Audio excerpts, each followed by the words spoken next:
Hi, I'm Paul Weald, and I was lucky enough to win a place on the Dalalio Flintoff Cycle Slam through Virgin Media.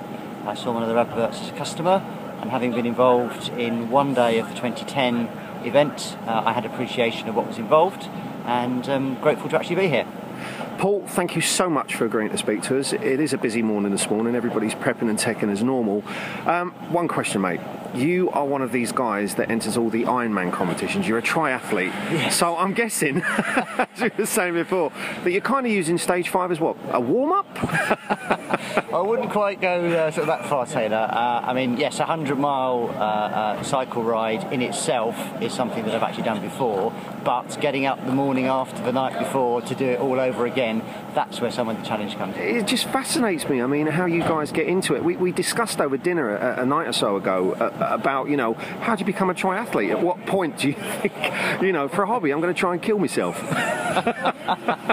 isn't that bad? I think you start by being able to do one of the disciplines. So I had a background in running, and from there it sort of developed. And the whole point about multidiscipline sport is you do get a lot of sort of variety. You sort of learn to build up some new skills. Get group number 8. So the other thing I was going to say is, you know, 166k, 160 yesterday. There's not a massive climb today. I think they're rerouting and stuff. That headwind yesterday, it was a big deal for everybody. But you actually found a nice sneaky way of giving yourself a little bit of a break. Yeah, I was riding with Andrew and sort of Rachel Flintoff, and we had a lot of the Discovery Channel sort of TV guys with us. So they were going on with their van. The back doors were open. Back doors open, and then what was really useful was going into the actual real teeth of the wind. If you sheltered in behind the van, that suddenly meant you actually got a little bit of respite. So we were kind of taking it in turns. So. That's brilliant, mate. That's the way to do it. Well, that's the mark of an expert, isn't it? Looking for something like that. You know what I mean? So the other flip side that was really encouraging yesterday was the actual standard of riding. I mean, we were 12 guys in our group.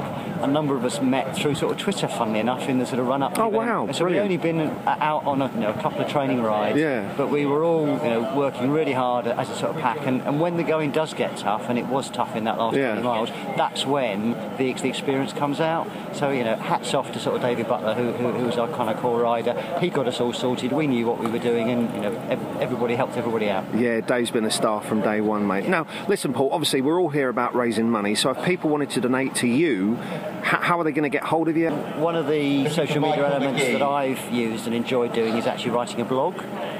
So I guess if you go to Google, you put Paul Weald charity ride in, you'll actually find the blog. The URL is http://charityrides.wordpress.com, and then from there are links to the Virgin Money giving page.